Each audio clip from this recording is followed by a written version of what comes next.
Привет, дорогие мои хорошие! Сегодня мы с вами продолжим знакомиться с биографией О. Генри и читать еще один его рассказ. Устраивайтесь поудобнее.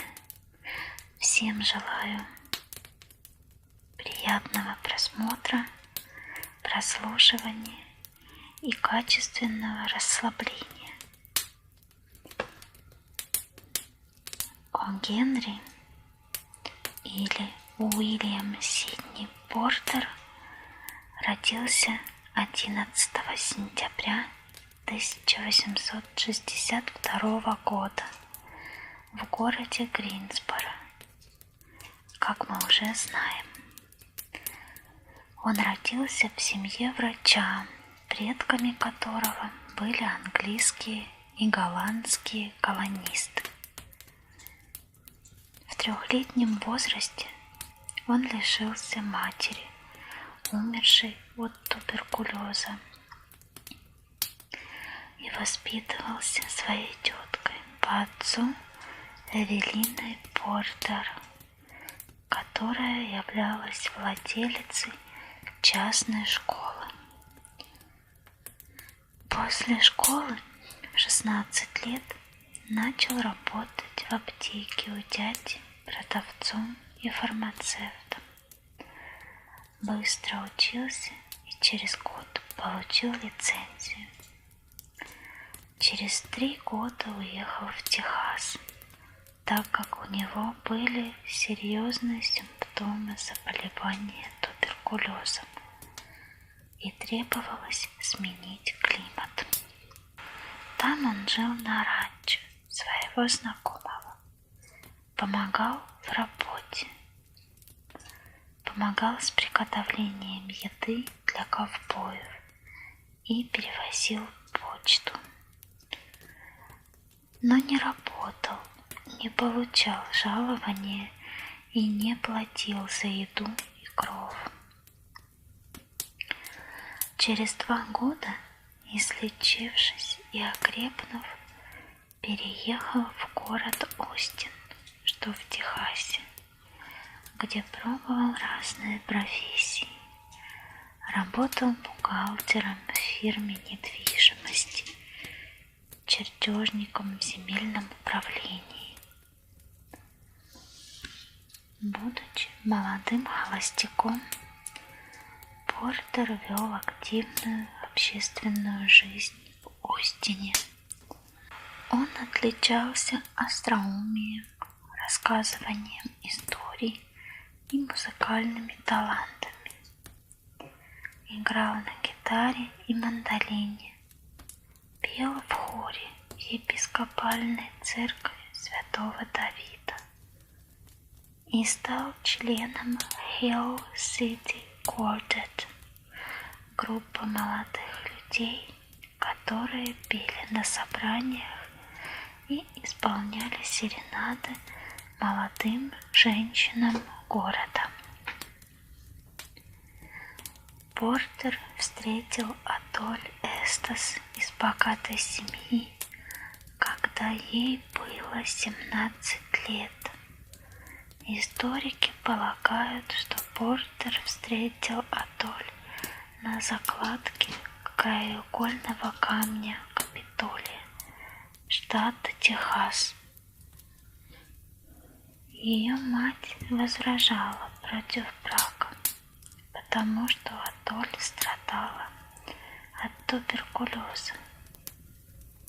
Но Портер сбежал с Адоль и женился на ней.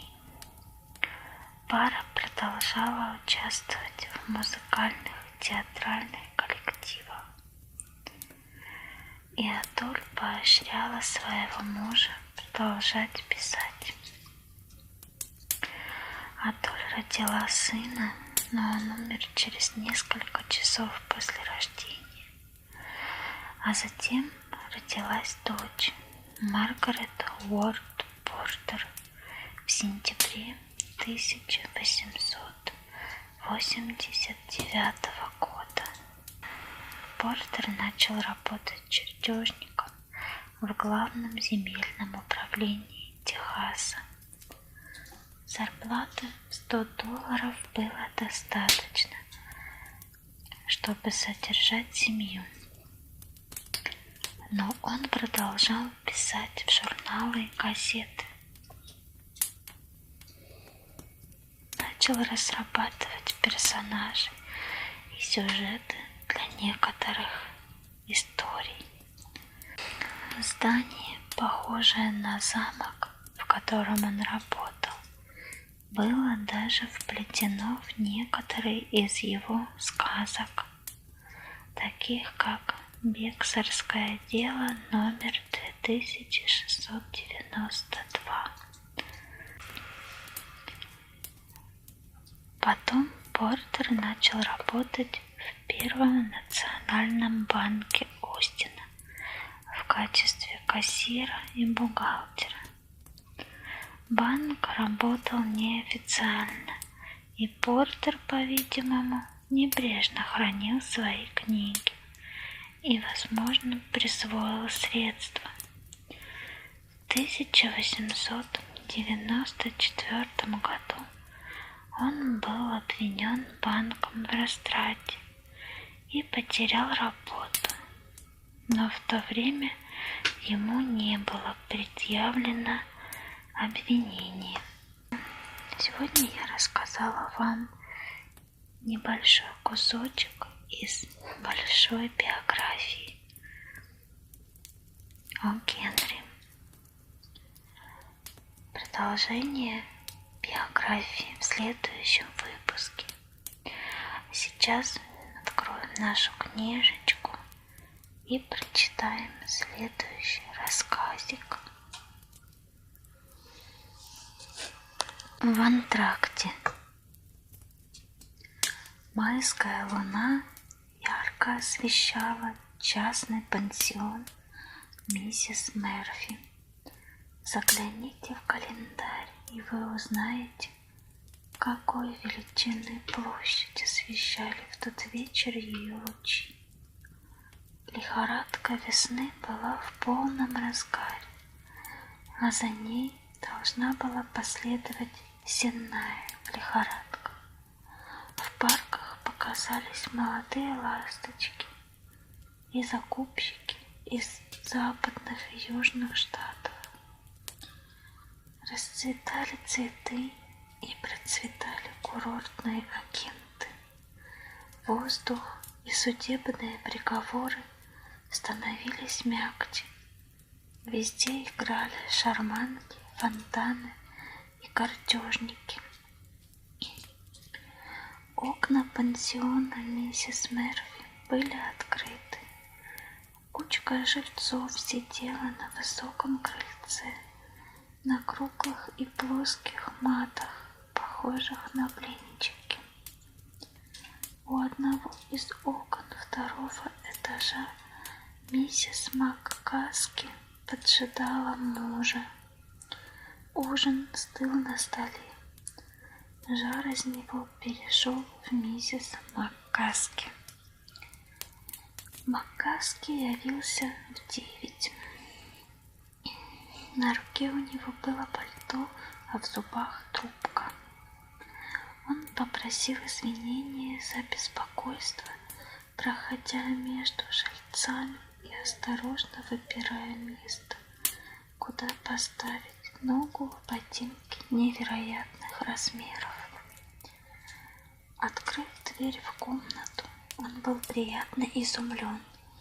Вместо конфорки от печки или машинки для картофельного пюре в него полетели только слова. Мистер МакКаски решил, что благосклонная майская луна смягчила сердце его супруги. «Слышала я тебя!» — долетели до него суррогаты кухонной посуды. «Перед всякой дрянью ты извиняешься, что наступил ей на хвост своими ножищами, а жене ты на шею наступишь и не потешишься, а я дожду его не дождусь. все глаза проглядела и ужин остыл.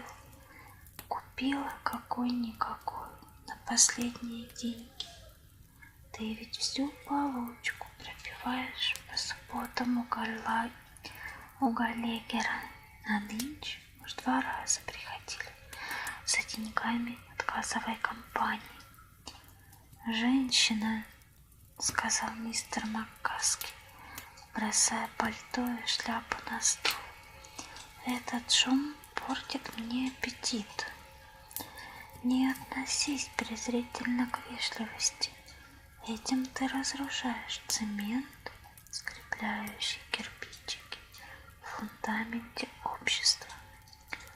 Если дамы загораживают дорогу, то мужчина просто обязан спросить разрешения пройти между ними.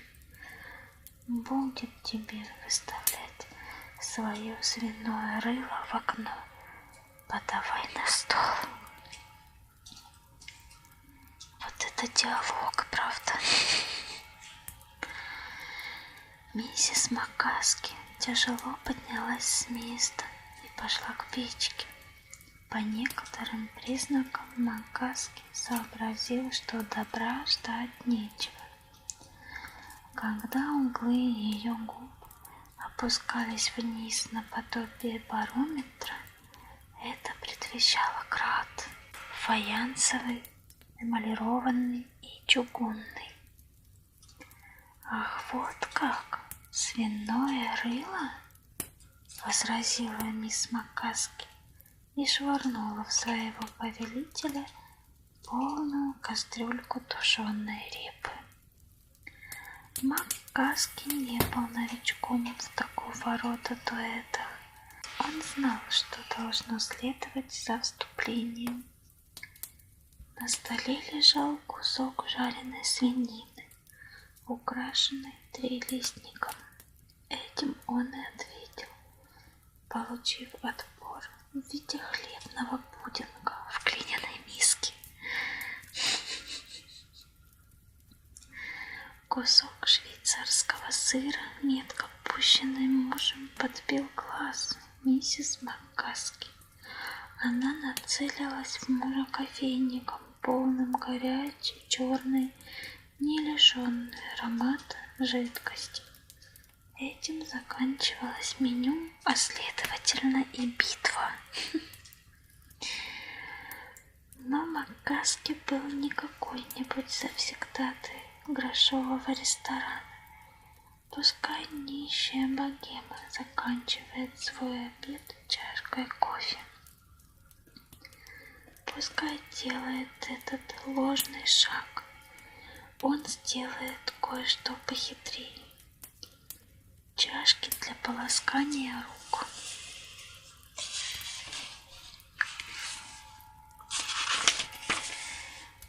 Были ему небезызвестны. В пансионе Мерфи их не полагалось, но эквивалент был под руками. Он торжествующе швырнул омывальную чашку в голову своей супруги-противницы. Миссис МакКаски увернулась вовремя. Она схватила утюг, надеясь с его помощью успешно закончить эту гастрономическую дуэль. Но громкий вопль внизу остановил ее и мистера МакКаски и заставил их заключить перемирие. На тротуаре перед домом стоял полисмен Клири и, насторожив ухо, прислушивался к грохоту разбиваемой вдребезги домашней утвари. «Опять это Джон МакКаски со своей хозяйкой», — размышлял полисмен. «Пойти, что ли, разнять их? Нет, не пойду. Люди они семейные, развлечений у них мало. Да небось скоро и кончат. Не занимать же для этого тарелки соседей». И как раз в эту минуту в нижнем этаже раздался пронзительный вопль, выражающий испуг или безысходное горе. должно быть, сказал полисмен Клири и быстро зашагал прочь. Жильцы, сидевшие на ступеньках, переполошились. Мистер Туми, страховой агент по происхождению и аналитик по профессии, вошел в дом, чтобы исследовать причины вопля. Он возвратился с известием, что мальчик миссис Мерфи, Майк, пропал неизвестно куда. Вслед за вестником выскочила сама миссис Мерфи, 200-фунтовая дама в слезах и истерике, хватая воздух и вопия к небесам об утрате 30 фунтов веснушек и проказа. Вульгарное зрелище, конечно, но мистер Туми сел рядом с модисткой мисс Бурди, и руки их сочувственно встретились. Сестры Уолш, старые девы, вечно жаловавшиеся на шум в коридорах, тут же спросили, не спрятался ли мальчик за стоячими часами. Майор Грик, сидевший на верхней ступеньке рядом со своей толстой женой, встал и застегнул сюртук. «Мальчик пропал!» — воскликнул он. «Я обыщу весь город». Его жена обычно не позволяла ему выходить из дому по вечерам. Но тут она сказала баритоном: «Ступай, Людовик! Кто может смотреть равнодушно на горе матери и не бежит к ней на помощь того каменное сердце? Дай мне центов 30 или лучше 60, милочка», — сказал майор. «Заблудившиеся дети иногда уходят очень далеко. Может, мне понадобится на трамвай». Старик Дэнни, жилец с 4-го этажа, который сидел на самой нижней ступеньке и читал газету при свете уличного фонаря, перевернул страницу, дочитывая статью о забастовке плотников.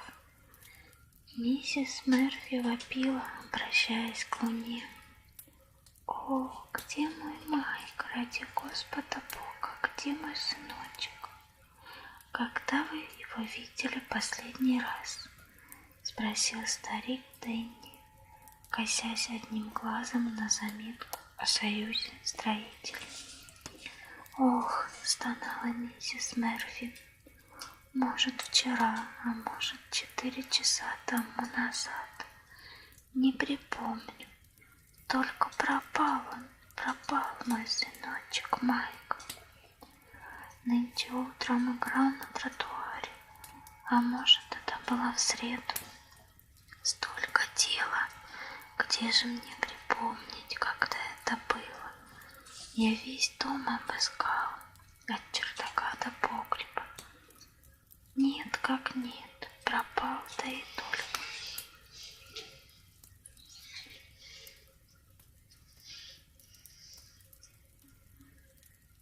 О, ради Господа Бога! Молчаливый, мрачный, громадный город всегда стойко выдерживал нападки своих хулителей. Они говорят, что он холоден, как железо.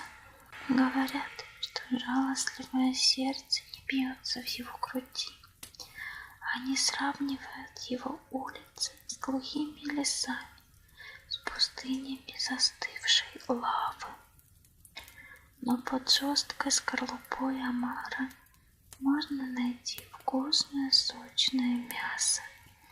Возможно, какое-нибудь другое сравнение было бы здесь более уместно. И все-таки обижаться не стоит. Мы не стали бы называть омаром того, у кого нет хороших больших клешней. Своеобразный юмор, да? Ни одно горе не трогает неискушенное человеческое сердце сильнее, чем пропажа ребенка. Детские ножки такие слабенькие, неуверенные, а дороги такие трудные и крутые. Майор Грик юркнул за угол и, пройдя несколько шагов по улице, зашел в заведение Билли. «Налейте-ка мне стопку», — сказал он официанту. «Не видели вы такого кривоногого, чумазого дьяволенка лет 6? Он где-то тут заблудился». На крыльце мистер Туми все еще держал руку мисс Пурти. «Подумать только об этом милом крошке», — говорила мисс Пурти. «Он заблудился один, без своей мамочки. Может быть, уже попал под звонкие копыта скачущих коней. Ах, какой ужас!» «Да, не правда ли?» — согласился мистер Туми, пожимая ей руку. «Может, мне пойти поискать его?» «Это, конечно, ваш долг», — отвечала мисс Пурти. «Но, боже мой, мистер Туми, вы такой смелый, такой безрассудный.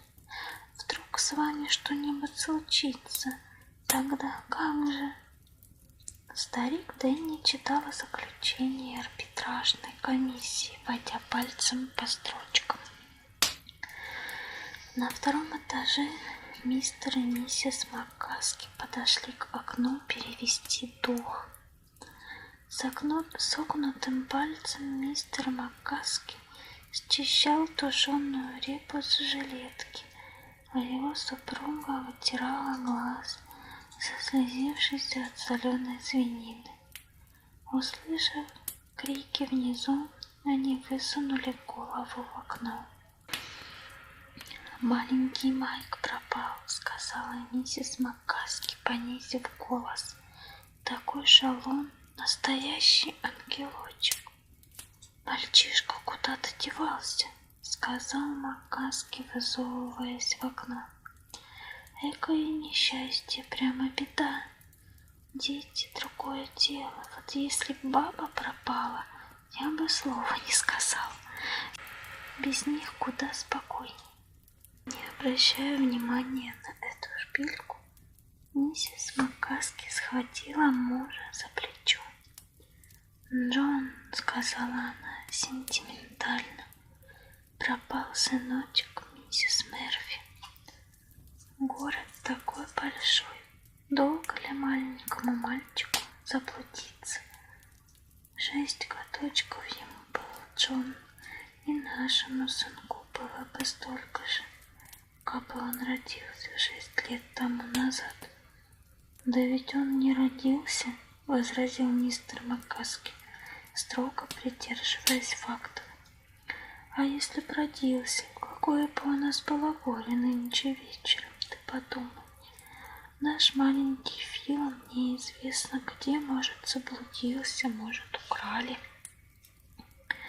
«Глупости несешь», — ответил Маккаски. «Назвали бы его Пат в честь моего старика в Кенгеме». «Врешь», — без гнева сказала миссис Маккаски. «Мой брат стоил 100 таких, как твои вшивые Маккаски. В честь него мы и назвали бы мальчика». Облокотившись на подоконник, она посмотрела вниз на толкотню и суматоху. «Джон», — сказала миссис Маккаски нежно, — «прости, я погорячилась». «Да», — ответил муж, — «пудинг был горячий, это верно, а репа еще горячей, а кофе так прямо кипяток. Можно сказать, горячий ужин, правда твоя». Миссис Маккаски взяла мужа под руку и погладила его шершавую ладонь.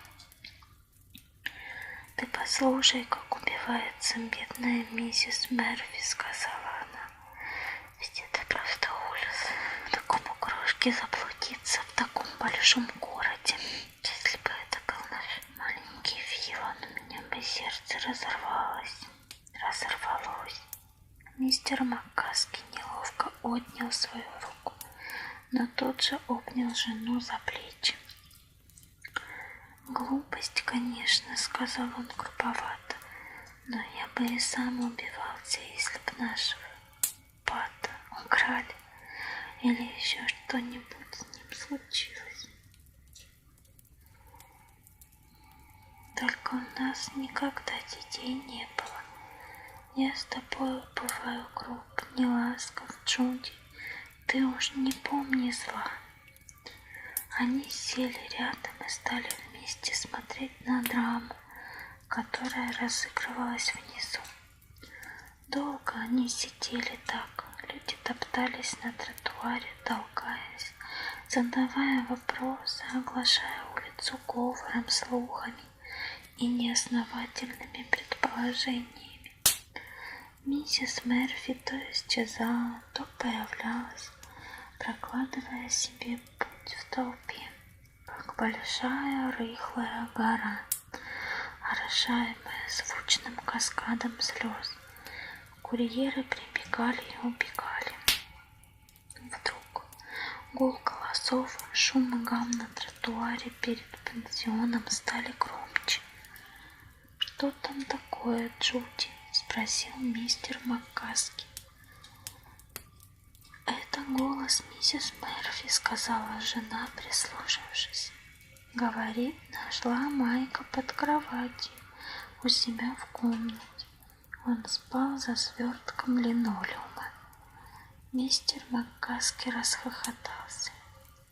«Вот тебе твой Филан!» — насмешливо воскликнул он.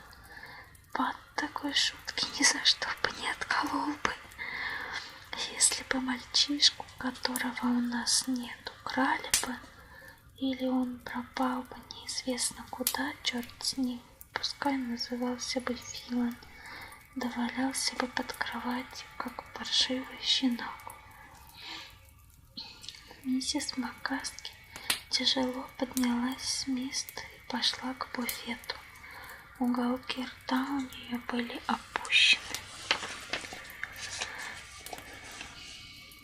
Полисмен Клири появился из-за угла, как только толпа рассеялась. В изумлении, насторожив ухо, он повернулся к окнам квартиры Маккаски, откуда громче прежнего слышался грохот тарелок и кастрюль и звон швыряемой в кого-то кухонной утвари. Полисмен Клири вынул часы.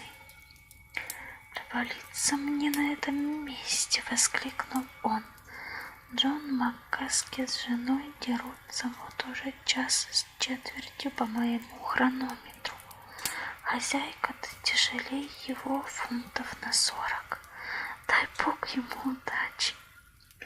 Полисмен Клири опять повернул за угол. Старик Дэнни сложил газету и скорее заковылял вверх по лестнице, как раз вовремя, потому что миссис Мерфи уже запирала двери на ночь. Вот такой сегодня был у нас рассказик с вами. Довольно занятный, вроде бы обычный такой случай.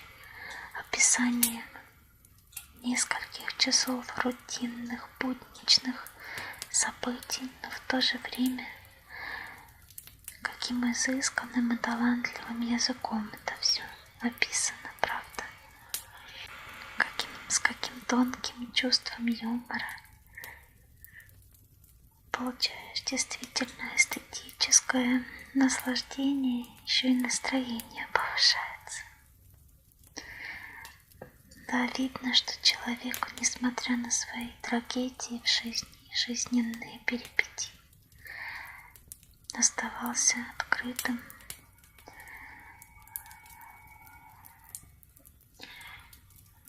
с большим чувством юмора и с большой любовью к жизни и к людям. А я вас благодарю за прослушивание, за просмотр. через несколько дней услышимся.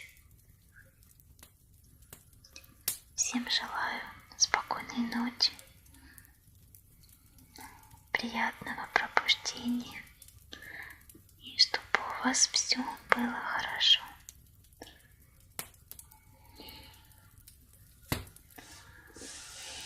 Спокойной ночи.